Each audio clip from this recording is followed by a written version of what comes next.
سن 2 ہجری میں روزہ فرض ہوا۔ حضور نے 11 ہجری کو رمضان سے قبل ہی ربیع الاول شریف کے مہینے میں انتقال فرمایا۔ اس طرح حضور علیہ السلام کی زندگی میں کل 9 رمضان آئے، 2 ہجری کو شامل کر کے 9 رمضان زندگی میں کل آئے، جس میں 2 رمضان 30 کے تھے اور باقی 7 رمضان 29 کے تھے۔ اور یہ بات ذہن میں رہے کہ روزے 29 ہوں یا 30 ہوں، اللہ ثواب 30 کا ہی عطا فرماتا۔ جس طرح کوئی شخص بھول کر کھا لے تو حدیث میں آتا اس کو اللہ نے کھلایا، اس کو اللہ نے پلایا، تو وہ اس نے کھا بھی لیا، اس نے پی بھی لیا، لیکن اس کا روزہ بھی باقی رہا۔ اس طرح اگر چاند 29 پہ نظر آ جائے تو ثواب اللہ 30 کا ہی عطا فرماتا ہے۔ یہ اس کی کرم نوازی ہے اپنے بندوں پہ۔ تو روزہ ڈھال ہے اور جہنم سے آزادی کا ایک اہم ذریعہ ہے۔ روزہ اللہ اور بندے کے مابین ایک راز ہے۔ روزہ نور ہے، ضیاء اور روشنی ہے، اور آقا کریم صلی اللہ علیہ وآلہ وسلم نے روزے کی فضیلت بیان کرتے ہوئے ارشاد فرمایا کہ ہر شے کی کوئی زکوٰۃ ہوتی ہے، انسان کے جسم کی زکوٰۃ روزہ ہے۔ اگر روزہ رکھے گا تو جسم زکوٰۃ ادا کرے گا۔ جس طرح زکوٰۃ سے مال پاک ہوتا ہے، روزے سے جسم پاک ہو جاتا ہے۔ اور روزہ ویسے بھی انسان کے لیے شفا کا پیام ہے۔ فرمایا کہ سحری کھایا کرو، چونکہ سحری کے کھانے کے اندر بھی اللہ نے برکت رکھی ہے۔ تو یہ ماہ سیام اپنے دامن میں برکتیں لے کر، رحمتیں لے کر نازل ہوتا ہے۔ اس کا پہلا حصہ رحمت، درمیانی حصہ مغفرت، اور آخری حصہ جہنم سے آزادی کا مژدہ جاں فضا ہے۔ حدیث میں آتا ہے کہ اللہ نے میری امت کو رمضان المبارک کے روزے کے حوالے سے 5 چیزیں ایسی عطا کی ہیں جو اس سے قبل کسی امت کو نصیب نہیں ہوئی۔ ایک تو یہ کہ رمضان المبارک کے اندر روزہ رکھنے والے کے معدے سے جو بو نکلتی ہے، اللہ کو وہ مشک سے زیادہ محبوب ہے۔ دوسری بات کہ جب ماہ سیام آتا ہے تو شیاطین کو جکڑ دیا جاتا ہے۔ تیسری بات کہ روزے دار جب تک روزے میں رہتا ہے، فرشتے اس کے لیے مغفرت کی دعائیں کرتے رہتے ہیں۔ اور چوتھی بات، جب ماہ سیام کی آخری رات آتی ہے تو اس کے سارے گناہوں کو بخش دیا جاتا ہے اور اس کو جہنم سے آزادی کا پروانہ مل جاتا ہے۔ آج کی اس نشست میں روزہ اور اس کے ثمرات کے حوالے سے کچھ گفتگو آپ کے گوش گزار کروں گا۔ اللہ تعالیٰ میری زبان پہ کلمۃ الحق جاری فرمائے۔ قرآن مجید سے جو آیت نور میں نے آپ کے سامنے تلاوت کرنے کا شرف حاصل کیا، اس میں اللہ تعالیٰ جل شانہ نے ارشاد فرمایا، اے ایمان والو، تمہارے اوپر روزے فرض کر دیے گئے جس طرح تم سے پہلوں پہ فرض کیے گئے تھے، تاکہ تمہیں تقوی ملے۔ الصوم فی اللغت الامساک، روزہ لغت میں رک جانے کو کہتے ہیں۔ جب ہوا کے تیز جھکڑ چلتے چلتے رک جاتے تو اہل عرب کہتے سامت الریح، کہ ہوا رک گئی۔ تیز دوڑتا ہوا گھوڑا جب اچانک ٹھہرتا تو وہ کہتے سام الخیل، منہ زور گھوڑا رک گیا۔ تو روزے کو بھی روزہ اس لیے کہا جاتا ہے کہ نفس کا سرکش اور منہ زور گھوڑا رمضان میں رک جاتا ہے، اور جو اللہ کے حکموں کو ڈٹائی سے توڑتے ہیں رمضان میں ان کے سر بھی سجدوں میں دیکھیں۔ تو اس لیے صوم کو صوم کہا جاتا ہے کہ اس میں انسان گناہوں سے رک جاتا ہے۔ شریعت اسلامیہ میں طلوع فجر ثانی سے غروب آفتاب تک اکل و شرب اور جماع سے کستن رکے رہنے کو روزہ کہا جاتا ہے۔ روزے کی تاریخ کے حوالے سے علامہ اسماعیل حقی علیہ رحمہ تفسیر روح البیان میں لکھتے ہیں کہ ملک تحمورس ثالث کے دور میں قحط پڑا۔ یہ حضرت آدم علیہ السلام کی اولاد سے تیسرا بادشاہ ہوا ہے، تو اس نے اپنی قوم کو حکم دیا کہ وہ ایک وقت کا کھانا کھائیں اور ایک وقت کا کھانا بچا کر قحط زدہ علاقوں میں بھیجیں تاکہ دکھیوں اور مجبوروں کی مدد ہو سکے۔ ملک تحمورس الثالث کے اس حکم کو قوم نے قبول کیا اور ایک وقت کا کھانا بچا کر کے قحط زدہ علاقوں میں بھیجا۔ اس قوم کی یہ ادا اللہ کو پسند آ گئی تو اللہ نے اس کو عبادت قرار دے دیا۔ پھر اس کے بعد ہر نبی پر روزہ فرض ہوا۔ کما کتب علی الذین من قبلکم، اس پہ شاہد عادل ہے۔ حضور علیہ السلام فرضیت روزہ سے قبل ایام 20 کے روزے رکھا کرتے تھے۔ ہر ماہ کی 13، 14 اور 15 تاریخ کو قمری تقویم کے حساب سے جو روزے رکھے جاتے ہیں ان کو ایام 20 کے روزے کہا جاتا ہے۔ لیکن اس کے بعد پھر عاشورہ کا روزہ حضور نے معمول بنایا، اور اس کو کسی صورت بھی حضور اور صحابہ ترک نہیں کرتے تھے۔ فصام رسول اللہ وامر بصیامہ، حضور نے خود بھی روزہ رکھا اور صحابہ کو بھی حکم دیا کہ یہ روزہ رکھیں۔ لیکن جب سن 2 ہجری کو واقعہ بدر سے 1 مہینہ قبل 17 شعبان المعظم کو جب روزہ فرض کیا گیا تو پھر حکم دے دیا گیا۔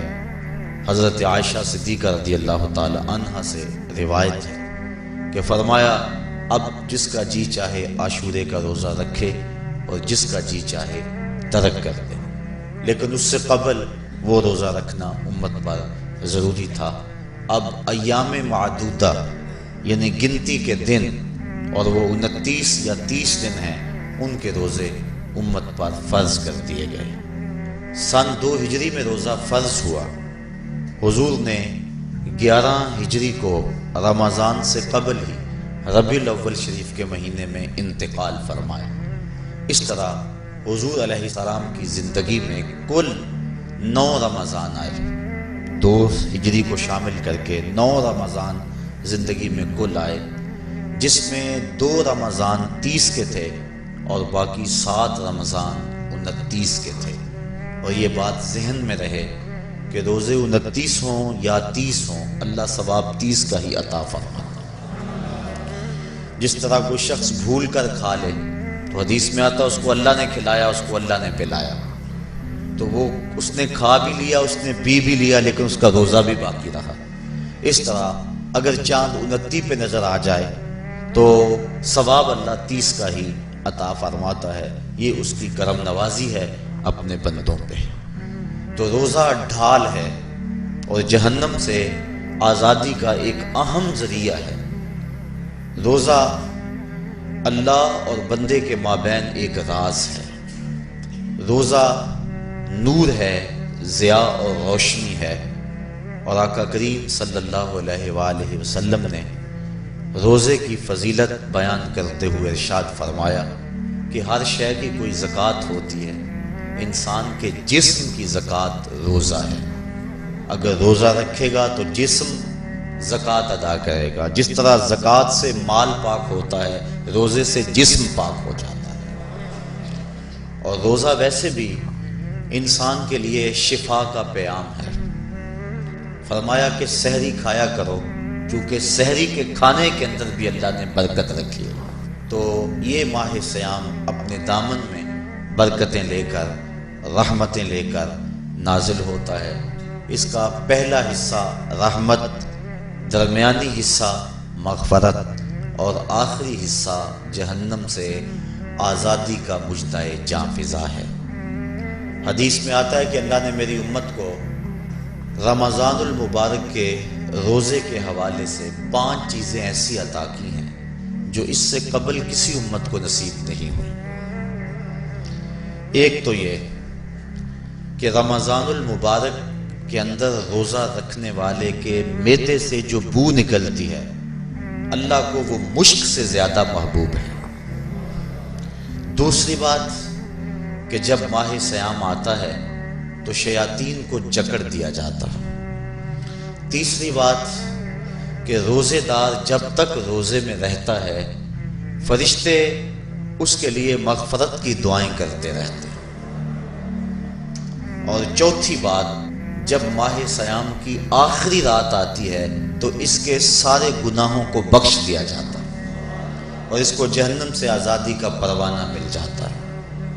بلکہ ایک صحابی نے حضور سے عرض کی کہ آقا کریم، جو یہ جہنم سے آزادی کا پروانہ مومن کو ملتا ہے تو کیا یہ لیلۃ القدر کی رات ہے؟ تو آقا کریم نے فرمایا نہیں، جب مزدور اپنی مزدوری مکمل کرتا ہے، جب اس کی دہاڑی پوری ہو جاتی ہے تو پھر اس کو اس کا مالک کچھ دیتا ہے، تو یہ جو اس کو بخشش اور مغفرت کا مجدہ جاں فضا دیا جاتا ہے یہ اس کی مزدوری ہے۔ اور فرمایا کہ جو لیلۃ القدر کی برکتیں اس کو حاصل ہوتی ہیں یہ اس کے علاوہ، اور یہ اللہ تعالیٰ جل شانہ نے خاص کرم نوازی فرمائی بندہ مومن پر کہ اس کو یہ بابرکت رات عطا فرمائی۔ اور 5ویں فضیلت جو اس کو دی گئی، روزہ دار کو اور حضور سے قبل جو امتوں میں لوگ روزے رکھتے تھے یہ فضیلتیں ان کو نہیں عطا کی گئی۔ جنت کو پورا ماہ مومن کے لیے آراستہ و پیراستہ کیا جاتا ہے۔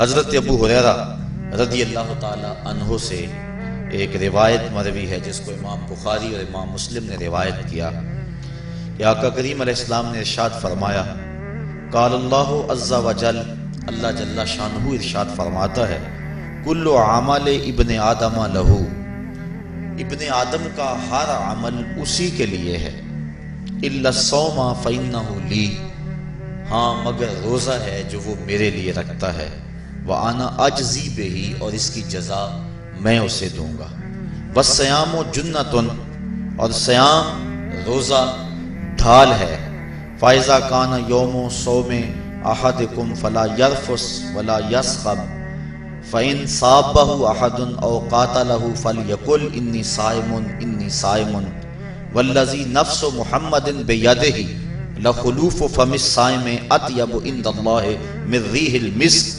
للصائم فرحتان یفرحہما اذا افطر فرح بفطرہ واذا لقی ربہ فرح بصومہ۔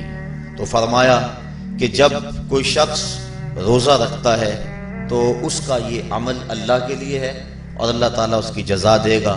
روزہ ڈھال ہے، جب کوئی شخص روزہ رکھے تو وہ اس کے اندر کوئی اللہ کی نافرمانی نہ کرے، یہاں تک کہ اگر اس کو کوئی شخص گالی بھی دے تو وہ یہ کہے کہ میرا روزہ ہے، میں صائم ہوں، میں نے روزہ رکھا ہوا ہے، یہ کہہ کے لڑنے والے کو، الجھنے والے کو ٹال دے۔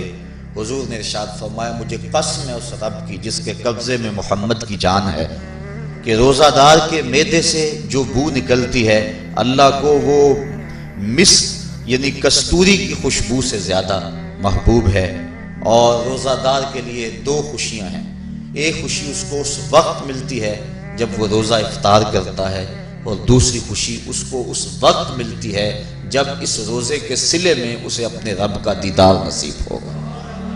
یہ بات ذہن میں رکھیں کہ اس دنیا پر سب سے بڑی دولت جو حضرت انسان کو دی گئی ہے وہ دولت ایمان ہے، اور قیامت کے دن سب سے بڑی دولت جو اہل ایمان کو دی جائے گی وہ اللہ تعالیٰ کا دیدار ہوگا۔ جنت کے حور و قصور، جنت کے محلات، جنت کی اعلی نصب نعمتیں، دنیا کی کوئی دولت اور دنیا کی کوئی نعمت جنت کی کسی نعمت کا مقابلہ نہیں کر سکتی، لیکن جنت والے جنت میں جا کر جس نعمت کو سب سے بڑا سمجھیں گے، اور وہ ہوگی بھی حقیقت میں سب سے بڑی نعمت، ایسی نعمت کہ اس نعمت کے ملنے پہ باقی ساری نعمتوں کو بھول جائیں گے، وہ یہ ہے کہ رب اپنے رخ کرم سے پردہ ہٹا دے گا اور ان کو اپنا دیدار عطا فرما دے گا۔ تو یہ سب سے بڑی دولت جو مومن کو آخرت میں نصیب ہوگی، یہ روزے کے صلے میں نصیب ہوگی۔ یہ روزے کا وہ ثمر ہے، یہ روزے کا وہ پھل ہے جو اللہ اہل ایمان کو قیامت کے دن عطا فرمائے گا۔ عاجزی بہی کا معنی ہے کہ اس کی میں جزا دوں گا۔ ایک روایت میں آتا ہے کہ جو اعمال ہیں وہ 7 طرح کے ہیں۔ 2 اعمال ایسے ہیں کہ جو واجب کرتے ہیں، 2 اعمال ایسے ہیں کہ جن کی جزا ان کی مثل ہے، اور ایک عمل ایسا ہے کہ جس کی جزا 10 گنا ہے، اور ایک عمل ایسا ہے کہ جس کی جزا 700 گنا ہے، اور ایک عمل ایسا ہے جس کی جزا بے حساب ہے۔ فرمایا کہ وہ 2 عمل جو واجب کرتے ہیں وہ یہ کہ اگر کسی شخص نے اللہ کی عبادت کی اور اس کے ساتھ کسی کو شریک نہ ٹھہرایا تو وہ جنت کو یہ اعمال واجب کر دیتے ہیں، یعنی اس کو جنت کا ملنا لازم ہے، ضروری ہے، واجب ہے اس کے لیے۔ اور دوسرا وہ شخص جس نے اپنے رب کے حکموں کو توڑا یہاں تک کہ اس کے ساتھ کسی کو شریک ٹھہرایا، اس کے اوپر جہنم واجب ہے۔ اور 2 وہ عمل جن کی جزا ان کی مثل ملے گی، ایک وہ گناہ جو اس نے کیا تو اس کی سزا اس کی مثل دی جائے گی، اور دوسری وہ نیکی جو اس نے کی نہیں ہے لیکن اس کا عزم کیا تھا تو اس کو بھی ایک نیکی کا ثواب دے دیا جائے۔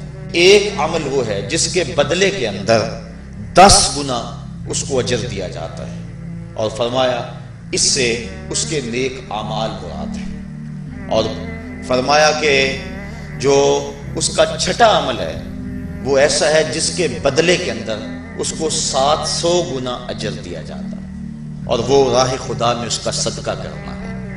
اور فرمایا ایک عمل ایسا ہے جس کی جزا کا دنیا پر کوئی حساب ہی نہیں ہے، اور وہ بندے کا اللہ کے حضور اپنے روزے کے ساتھ پیش ہونا ہے۔ تو روزہ ایک ایسا عمل ہے کہ جس کی جزا کا کوئی حساب ہی نہیں ہے۔ تو یہ اللہ کے علم میں ہے کہ وہ اپنے بندے کو کتنی اس کی جزا اور کتنا اس کا صلہ عطا فرما دیتا ہے۔ تو یہ اجر ہے نیکی کا۔ اور آقا کریم علیہ السلام نے ارشاد فرمایا روزہ ڈھال ہے اور جہنم سے بچنے کا ایک مضبوط قلعہ ہے۔ روزے کے من جملہ ثمرات میں سے ایک ثمرہ مرتبہ احسان کا حاصل ہونا۔ مرتبہ احسان کیا ہے؟ اس پہ حدیث جبریل میں آپ کے سامنے رکھنا چاہوں گا، جس کو امام بخاری نے اور دیگر ائمہ احادیث نے ذکر کیا ہے۔ مسجد نبوی کا ماحول تھا، مدینہ شریف کی فضائیں تھیں، صحابہ حضور کی صحبت میں جلوہ فراز تھے، نور بٹ رہا تھا، اجالے اتر رہے تھے، صحابہ کے من روشنی سے مالا مال تھے کہ حضرت عمر فاروق رضی اللہ تعالی عنہ فرماتے ہیں کہ ایک شخص آیا جس کی گھنی سیاہ داڑھی تھی اور اس کا سفید لباس تھا۔ ہم میں سے اسے کوئی جانتا بھی نہیں تھا، لیکن اپنے وجود کی تر و تازگی کی وجہ سے وہ مسافر بھی دکھائی نہیں دیتا تھا۔ چونکہ مسافر ہوتا تو آثار سفر اس کے بدن سے ظاہر ہوتے، لگتا تھا جس طرح یہی کسی گلی سے نکل کے آیا ہے، لیکن چونکہ وہ وہاں کا رہنے والا نہیں تھا، ہم میں سے اسے کوئی پہچانتا بھی نہیں تھا۔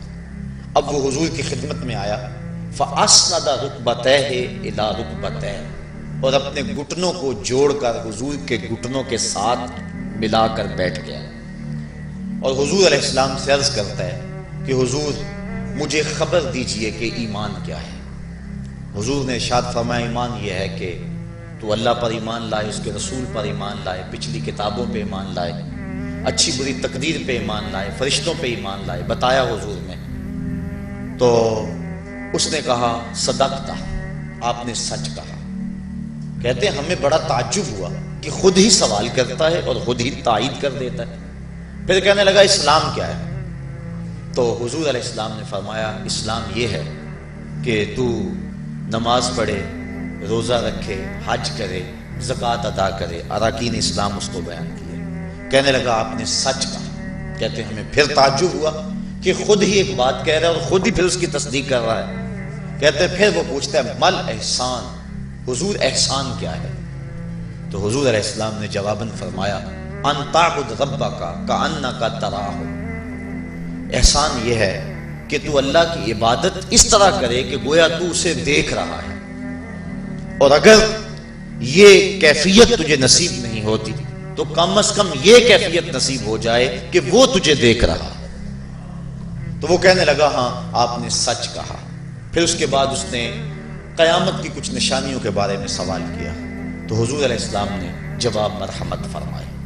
جب وہ شخص اٹھ کے چلا گیا تو حضور نے فرمایا عمر جانتے تھے یہ شخص کون ہے؟ کہا اللہ و رسولہ عالم، اللہ اس کا رسول خوب جانتا ہے۔ فرمایا ھذا جبریل، یہ جبریل امین تھا اور تمہیں تمہارا سکھانے کے لیے آیا تھا۔ جبریل نے جب امت کو دین سکھایا تو سب سے پہلے یہ بات سکھائی کہ حضور کی چوکھٹ میں بیٹھنے کا ادب کیا ہے۔ دونوں گھٹنے بچھا کر وہ اس طرح حضور کی چوکھٹ میں ادب کے ساتھ بیٹھا، اور اس کے بعد حضور سے اس نے سوالات کیے۔ تو فرمایا یہ جبریل امین تھے جو تمہیں تمہارا دین سکھانے کے لیے آئے تھے۔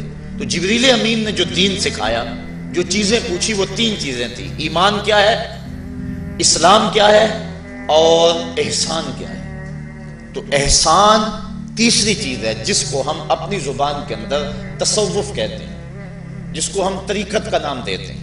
تو اس کو درجہ احسان یا مرتبہ احسان کہا جاتا ہے، اور یہ دین کی روح ہے۔ جو لوگ طریقت کا انکار کرتے ہیں وہ دین کی روح کا انکار کرتے ہیں۔ تو حضور علیہ السلام نے جو طریقت بیان فرمائی وہ یہ تھی کہ اللہ کی عبادت تو اس طرح کرے کہ جس طرح تو اسے دیکھتا ہے۔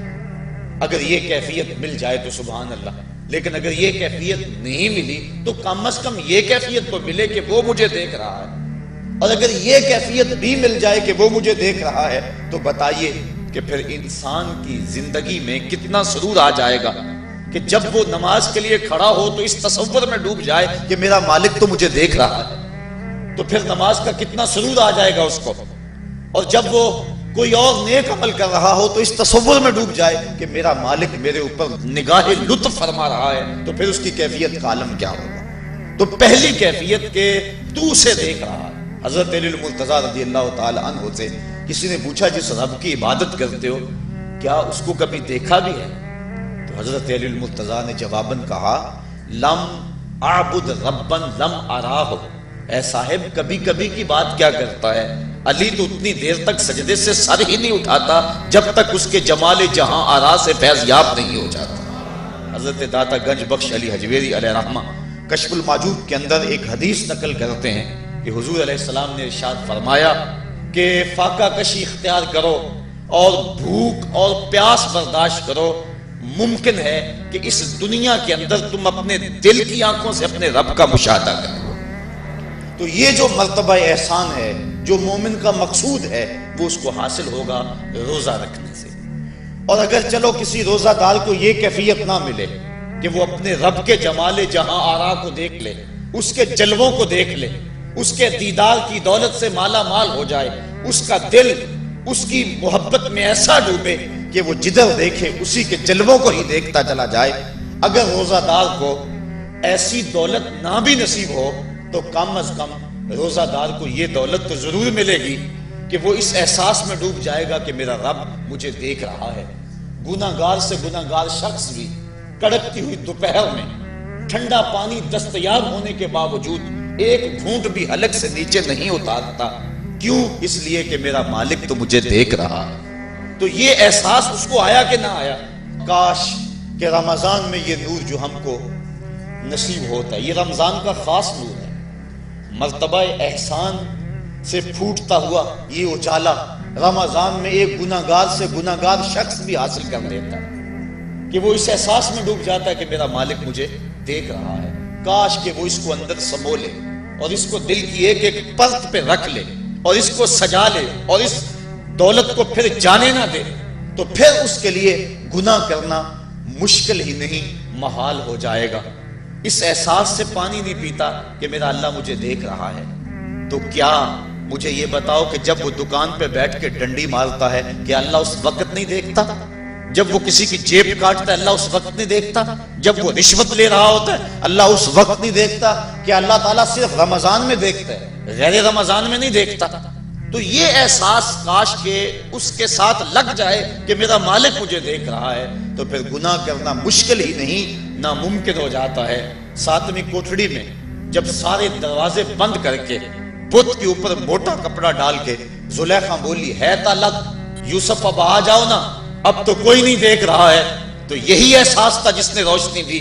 قال معاذ اللہ، کہا اللہ کی پناہ، تو اپنے معبود سے موٹی چادر ڈال کر چھپ گئی، لیکن میرا خدا تو 7ویں کوٹھڑی میں بھی دیکھ رہا ہے۔ پھر اتنی روشنی برسی، اتنے اجالے اترے کہ گناہ کیا، گناہ کا تصور بھی محال ہو گیا۔ تو یہ یقین، یہ اذعان کہ میرا مالک مجھ کو دیکھ رہا ہے، انسان کے لیے گناہ کو مشکل ہی نہیں ناممکن بنا دیتا ہے۔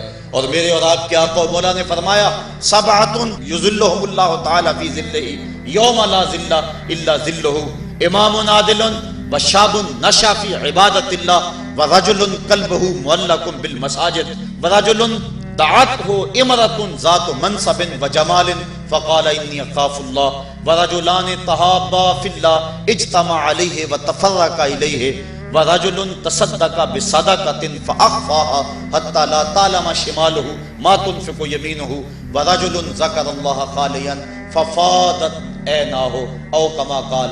حضور ارشاد فرماتے ہیں کل قیامت کے دن جب کوئی سایہ نہیں ہوگا، 7 اشخاص ایسے ہیں اللہ تعالیٰ جنہیں اپنے عرش کا ٹھنڈا سایہ نصیب فرمائے گا۔ حدیث طویل ہے اور مجھے وقت کے گزرنے کا شدت سے احساس ہے، میں اپنا مقصود آپ کے سامنے رکھوں گا۔ چوتھا شخص وہ وَرَجُلٌ دَعَتْهُ امْرَأَةٌ ذَاتُ مَنْصَبٍ وَجَمَالٍ فَقَالَ إِنِّي أَخَافُ اللَّهَ۔ چوتھا وہ شخص جس کو کسی عورت نے دعوت گناہ دی، اور وہ عورت کوئی معمولی عورت نہیں تھی، ذات و منصب و جمال، ایک روایت میں ذات و حسب و جمال، یعنی منصب اور جمال کی مالکہ تھی، یا حسب و نسب اور جمال کی مالکہ تھی، اور اس نے نوجوان کو دعوت گناہ دی۔ اب قدموں میں حسن خود بخود بچھنے کے لیے بےتاب ہے، تو جب جذبات انگڑائیاں لے رہے ہوں، جوانی چوبن پہ ہو اور آرزویں مچل رہی ہوں اور حسن خود قدموں میں بچھنے کے لیے بےتاب ہو، تو پھر اپنی خواہشات کو لگام کون دے گا؟ لیکن اگر کسی نے اس وقت یہ کہہ کے اس کی پیشکش کو ٹھکرا دیا انی اخاف اللہ، میں تیری بات کیسے مانوں، مجھے رب سے بڑا ڈر لگتا ہے۔ حضور فرماتے ہیں جب کسی عورت نے اس کو دعوت گناہ دی یا کوئی مرد کسی عورت کو دعوت گناہ دینے لگا تو اس نے کہا انی اخاف اللہ، میں تیری بات نہیں مان سکتا کہ مجھے اللہ سے ڈر لگتا ہے۔ حضور فرماتے ہیں کل قیامت کے دن جب سورج 7 میل پہ ہوگا اور زمین تانبے کی ہوگی، لوگ پسینے میں شرابور ہوں گے، اللہ پورے قہر و غضب اور جلال میں ہوگا، لوگ برہنہ اٹھائے جائیں گے، پسینے سے شرابور ہوں گے، ندامت ان کے چہرے پہ چڑھی ہوئی ہوگی، لیکن 7 اشخاص میں سے ایک شخص یہ ہے کہ قیامت کے دن جب کوئی سایہ نہیں ہوگا اللہ اسے اپنے عرش کا ٹھنڈا سایہ نصیب فرما دے گا، کہ جس نے برائی کو یہ کہہ کے ٹھکرا دیا کہ میرا رب مجھے دیکھ رہا ہے اور میں اس سے خوف کھاتا ہوں۔ امام یافعی نے روض الریاحین کے اندر یہ واقعہ لکھا ہے کہ ایک نوجوان کپڑے کی دکان پہ کام کرتا تھا، ایک عورت آئی، اس کا اس جوان پہ دل آ گیا، اس نے کپڑا ضرورت سے زیادہ خرید لیا اور مال کے دکان سے کہنے لگی جوان کو میرے ساتھ بھیج دو، میری گٹھڑی بھاری ہے، گھر چھوڑ آئے۔ مال کے دکان اس کی نیت سے آگاہ نہ ہو سکا، اس نے نوجوان کو ساتھ بھیج دیا۔ جب وہ اس کو گھر لے گئی اندر داخل کر کے دروازہ بند کر لیا اور دعوت گناہ دینے لگی۔ اس نوجوان نے کہا انی اخاف اللہ، میں اللہ سے ڈرتا ہوں، لیکن وہ ڈرتا تھا، وہ تو نہیں ڈرتی تھی۔ اس نے ہر قسم کا ڈورا پھینکا، ہر جتن کیا، ہر ہیلا آزمایا، لیکن وہ نوجوان قابو نہ چڑھا، کیونکہ وہ صرف حسین ہی نہیں اللہ کا ولی بھی تھا، صرف اس کا چہرہ ہی روشن نہیں تھا، اس کے من میں بھی اجالے تھے، اور اس نے بڑی کوشش کی لیکن نور کو رسیوں میں جکڑا تو نہیں جا سکتا۔ خیر اس نوجوان کے دل میں آیا کہ یہ شیطان کا خطرناک روپ ہے، کہیں ایسا نہ ہو کہ میں اس کے پنجے میں پھنس جاؤں۔ اس نے ایک بہانہ کیا اور باتھ روم میں چلا گیا، جو پخانہ کیا اس کو اپنے بدن پہ مل لیا اور اسی حالت میں باہر آ گیا۔ جب اس عورت نے دیکھا اس کا نشہ حرن ہو گیا، دروازہ کھول دیا، اس نے کہا یہ تو کوئی مجنون ہے، یہ تو کوئی پاگل ہے۔ اس نے دل ہی دل میں اللہ کا شکر ادا کیا کہ میرا بدن گندا ہو گیا، میرا من تو ستھرا رہا۔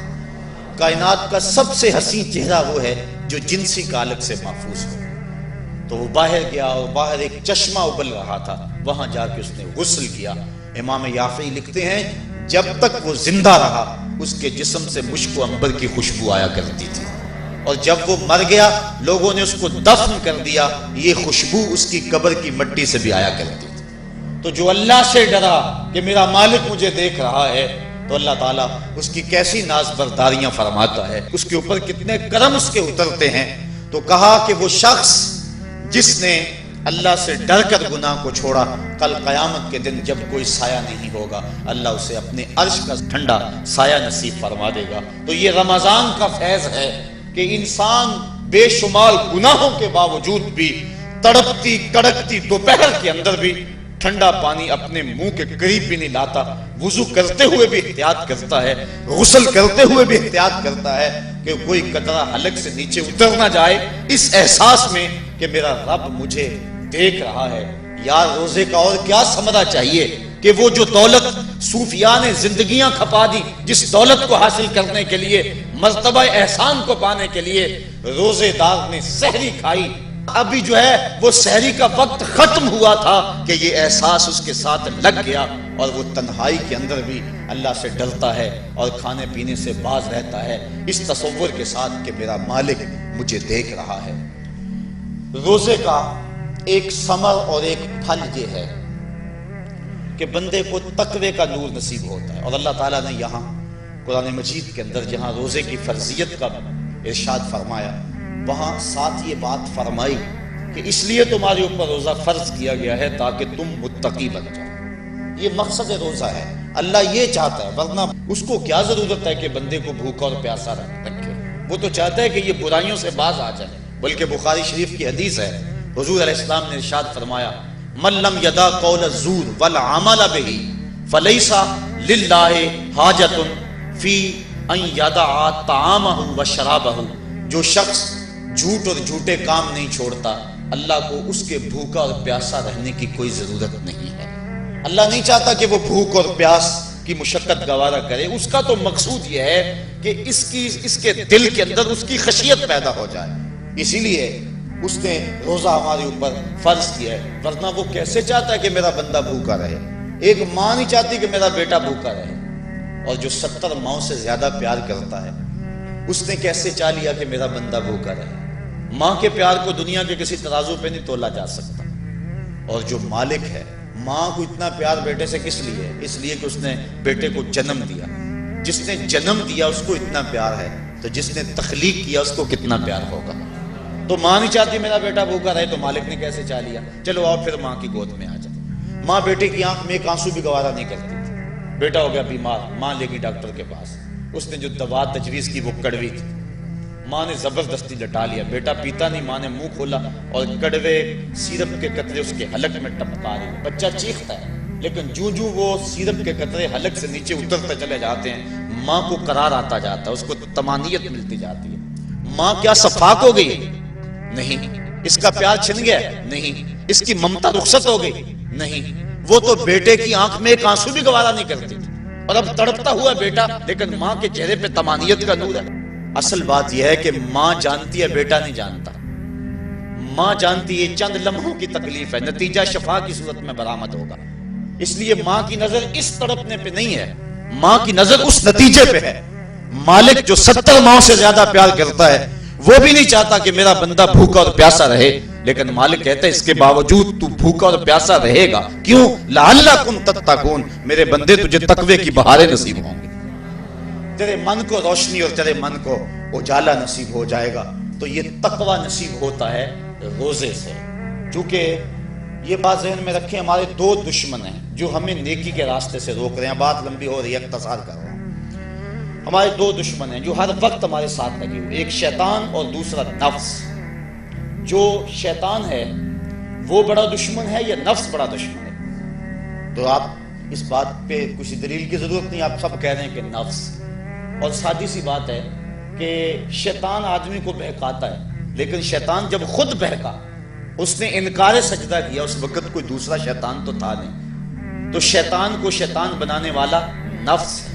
تو یہ نفس شیطان سے بھی بڑا دشمن ہے. اکیلی جان دو دشمنوں کے نرغے میں. لیکن جب ماہ سیام آیا، سلسلۃ الشیاطین، حدیث میں آتا ہے شیاطین جکڑ دیے گئے. دو دشمنوں میں ایک دشمن ہمارے جکڑ دیے گئے. اب ایک دشمن ہمارا باقی ہے، نفس. اب نفس کا مقابلہ کر لیں گے تو شیطان چھٹ کر ہمارا کچھ نہیں کر سکے. لیکن اگر ہم نے اس موسم کے اندر اپنے نفس کا مقابلہ نہ کیا تو پھر ہم جو ہے وہ اس نفس کی شامت سے شیطان کے ہتھے بھی چڑھ جائیں گے. اب نفس کی تربیت کیسے کریں؟ اس کی تربیت بھی روزے سے ہوتی ہے. آپ کہیں گے وہ کیسے؟ تو شیخ فرید الدین عطار کا قول سناتا ہوں. شیخ فرید الدین عطار کون شخص ہے؟ کسی معمولی شخص کا نام شیخ فرید الدین عطار نہیں ہے. علامہ اقبال کے روحانی پیشوا، جن کو وہ مرشد رومی کہتے ہیں اور اپنے آپ کو مرید ہندی کہتے ہیں. اور یہ بات ذہن میں رکھیں کہ اقبال نے رومی کو ویسے پیر نہیں مان لیا، بڑا چن کے پیر تلاش کیا اقبال نے.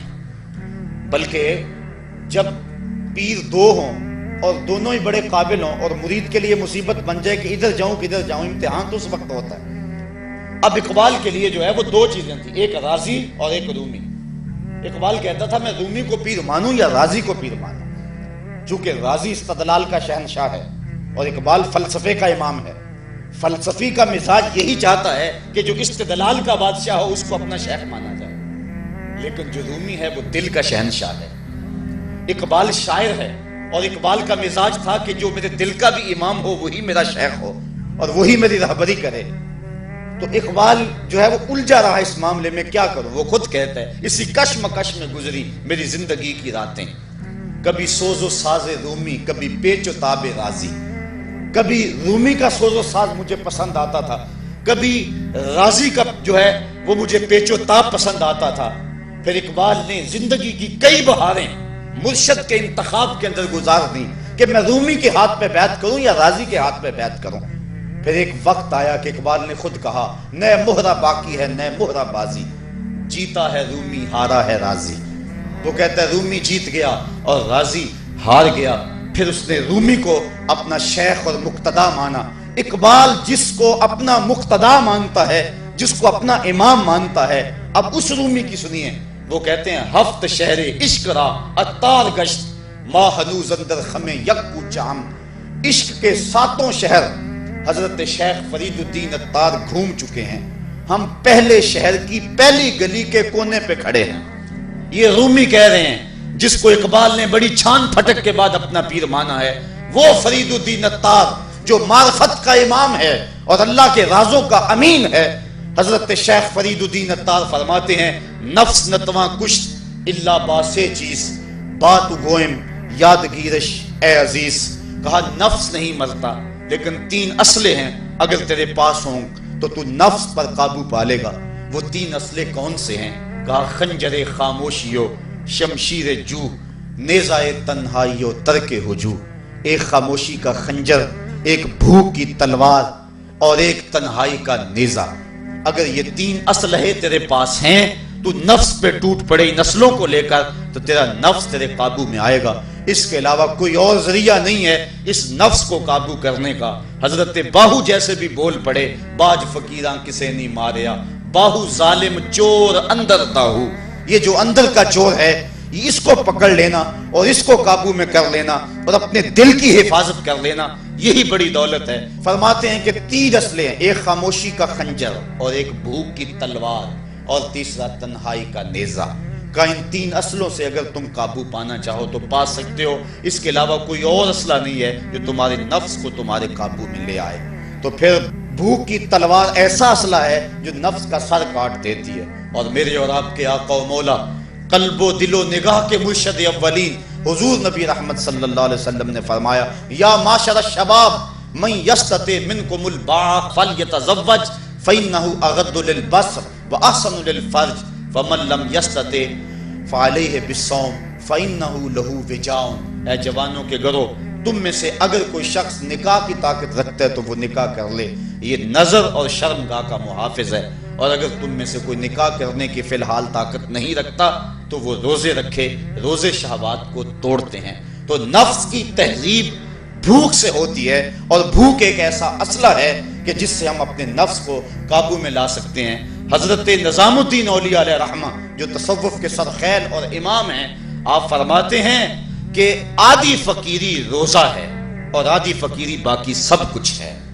تو روزہ اگر نصیب ہو گیا تو پھر مالک کا قرب مل گیا، اور یہ تقوی کا نور ہمیں روزے سے حاصل ہوگا۔